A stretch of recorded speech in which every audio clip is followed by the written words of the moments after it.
Muy bien, muy buenos días, jóvenes estudiantes. En esta oportunidad vamos a trabajar el tema de la revolución de las 13 colonias, conocida también como la independencia de las colonias británicas en Norteamérica.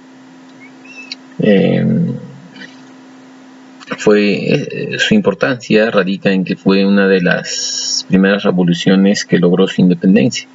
Una de las revoluciones que provocó la independencia de un país, y esto sirve como modelo, como ejemplo para otros países.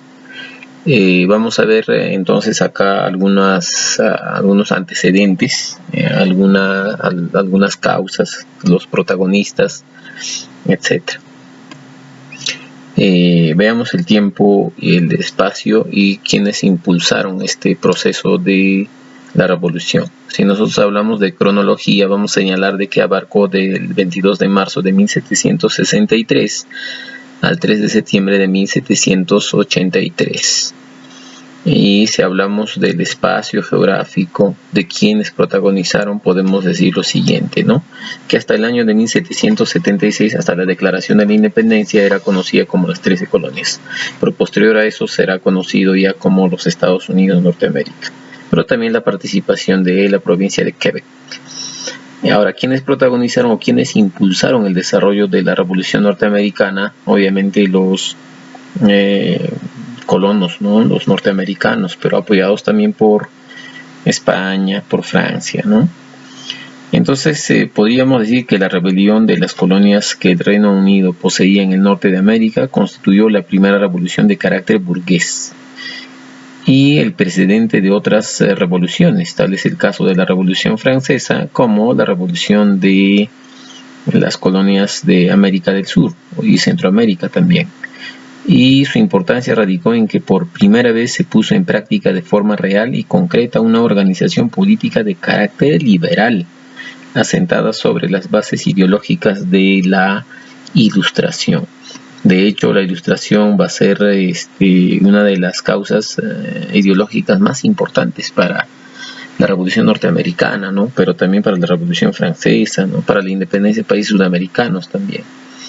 Pero veamos acá cómo era la situación de las 13 colonias antes de la Revolución. Hay que recordar que a mediados del siglo XVIII Gran Bretaña poseía en la costa atlántica de Norteamérica 13 colonias. ¿Ya? 13 colonias. Entonces veamos a partir de esas 13 colonias desde el punto de vista económico. Estas colonias habían alcanzado cierta prosperidad. Las 8 del norte basaban su pujanza en la industria y el comercio, y estaban lideradas por una rica burguesía. Las 5 del sur eran agrícolas, se dedicaban a plantaciones de algodón, del tabaco, el arroz, y trabajaban principalmente los esclavos negros. Su clase adinerada estaba compuesta fundamentalmente por terratenientes. Pero vamos a encontrar también que desde una práctica mercantilista, predominaba la práctica mercantilista, por lo tanto estaban sujetas al llamado pacto colonial, que las obligaba a suministrar materias primas a la metrópoli, a cambio de recibir algunas manufacturas. Entonces habían dos sectores marcadamente diferenciados, el norte industrial y el sur agrícola. Hay que recordar que en el siglo XIX terminarán enfrentándose incluso, ¿no es cierto?, en la llamada Guerra de Secesión, a lo que ya veremos más adelante. Veamos desde el punto de vista político. Hay que recordar que dependían de la corona británica. Su rey era Jorge III y gozaban de escasa autonomía. Los gobernadores británicos constituían la máxima autoridad. No poseían representación en el Parlamento británico. Y era precisamente allí donde se decidían los asuntos importantes que los concernían, tales como la fijación de impuestos, algo que era muy importante, ¿no?, para la corona británica. La ausencia de participación política, además, generaba malestar entre los colonos, quienes estaban deseosos de alcanzar cierto grado de autonomía, por ejemplo, ¿no? Ahora veamos cuáles fueron las causas que provocaron el desarrollo de la Revolución Norteamericana o la independencia de las 13 colonias. Si hablamos de causas estructurales, podríamos decir que desde la mitad del siglo XVIII existían una serie de factores. Por ejemplo, economía dependiente, falta de autonomía política, que dañaba la relación entre los colonos y, por supuesto, la metrópoli. A esto hay que agregar algunas cuestiones, ¿no? Como la guerra de los 7 años, que enfrentó a los británicos con los franceses entre los años de 1756 y 1763. A esto hay que agregar también la influencia de la Ilustración. Hay que recordar que la base ideológica precisamente viene a ser la Ilustración. Y algo que será factor determinante serán los impuestos.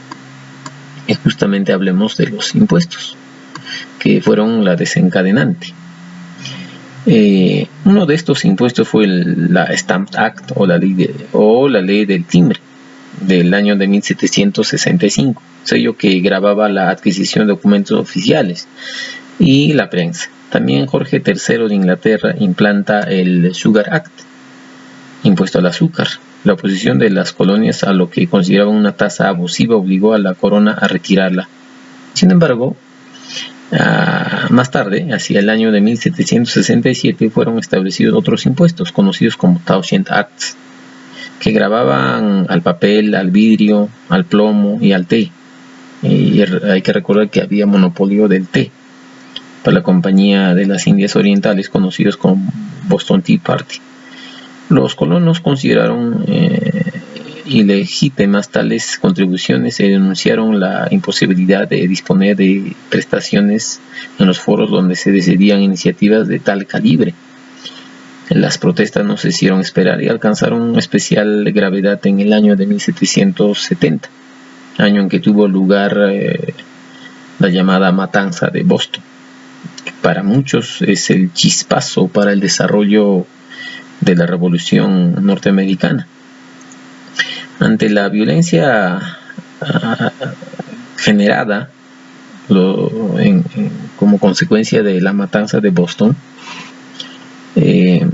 la corona decidió retirar todas las tasas, salvo la del té, hecho que provocó lo que se conoce como el motín del té, acontecido en el puerto precisamente de Boston, pero ya en el año de 1773. La respuesta de tales hechos por parte de la corona se concretó en las llamadas leyes coercitivas de 1774, denominadas por los colonos leyes intolerables, que se aplicaron a la colonia de Massachusetts y que supusieron, entre otras consecuencias, la clausura del puerto de Boston.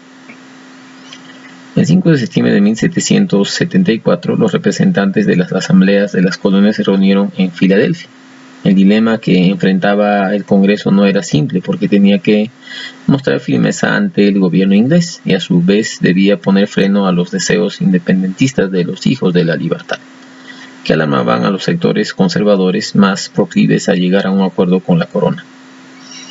En este Congreso vamos a encontrar que se aprobó una declaración de derechos y agravios dirigidas al pueblo de Gran Bretaña y de las colonias, y también aprobó una petición al rey. En ambos documentos se reconocía el derecho del Parlamento a regular el comercio exterior, pero se defendía el derecho de las colonias a manejar sus propios asuntos internos sin intervención del gobierno imperial. Esto impulsó la colaboración de las colonias frente a las acciones británicas. Ahora veamos el proceso de la independencia. Las batallas de Lexington y Concord fueron los primeros enfrentamientos de la Guerra de la Independencia de los Estados Unidos. Se produjeron el 9 de abril de 1775 en Middlesex Country, Massachusetts, en los pueblos de Lexington, Concord, Lincoln, Arlington y Cambridge. Estos sucesos supusieron un punto de no retorno en la guerra entre el Reino de Gran Bretaña y las 13 colonias en el contexto de la Revolución norteamericana. De un lado, el ejército regular colonial británico, reforzado por 17,000 mercenarios, al que se unieron diversas tribus indias. Sobre el papel era muy superior al de los colonos, pero el alejamiento de sus bases logísticas le restaba eficacia. De otro lado, la improvisada fuerza armada de los colonos, en principio desorganizada, pero convertida con el tiempo por George Washington en un efectivo instrumento o aparato militar significativa, que lograrán importantes victorias sobre los británicos. Esta revolución además tuvo una serie de fases de carácter internacional, ¿ya? Por ejemplo, a partir de 1778, tras la petición de ayuda del científico Benjamin Franklin, las potencias absolutistas como Francia, Lafayette, liderado por Lafayette de España, intervinieron en apoyo a la joven república con su pretensión de ayudar precisamente contra Inglaterra. Tras una primera etapa favorable a la Gran Bretaña, en este caso, el conflicto cambió de rumbo a raíz de la victoria de los colonos en Saratoga, ¿ya?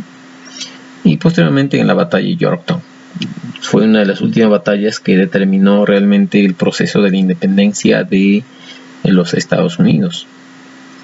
Esto es lo que decidió en definitiva la firma de paz de Versalles, que ocurrió en el año de 1783, por la que Gran Bretaña reconoció la independencia de sus colonias.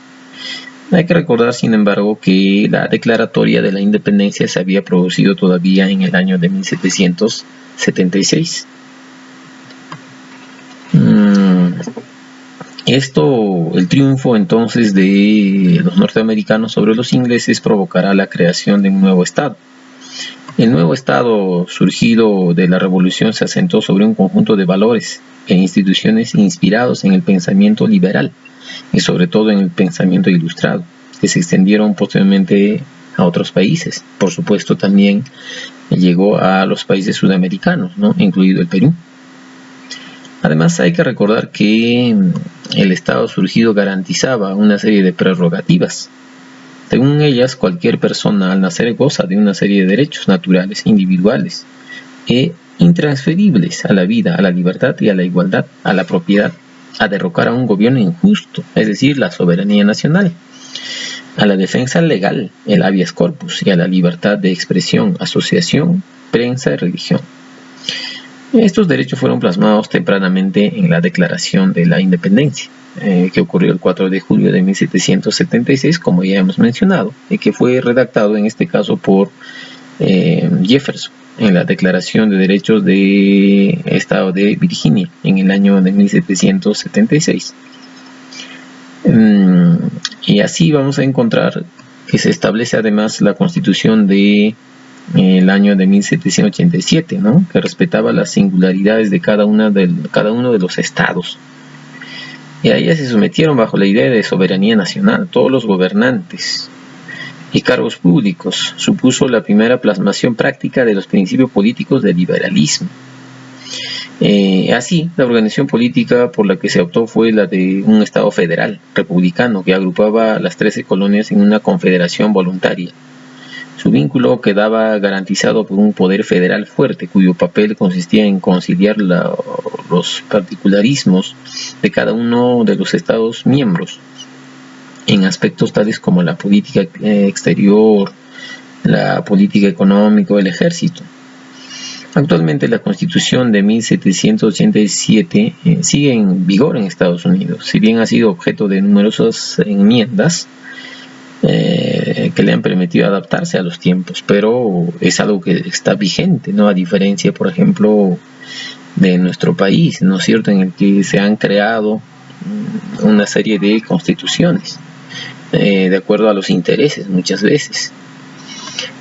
Hablemos de algunas consecuencias.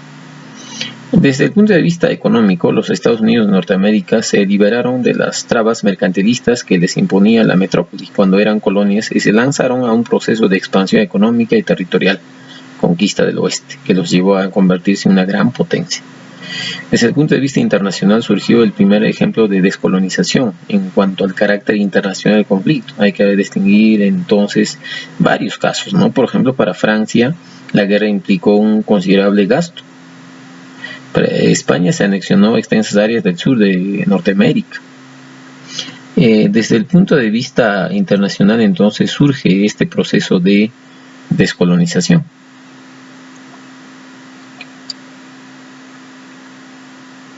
Y desde el punto de vista político, ideológico, se consumó la primera revolución de carácter liberal que permitió hacer realidad las ideas más avanzadas de la Ilustración. Allá juega un papel muy importante la Constitución de 1787, que fue la primera escrita de la historia, que estableció además una república de carácter federal.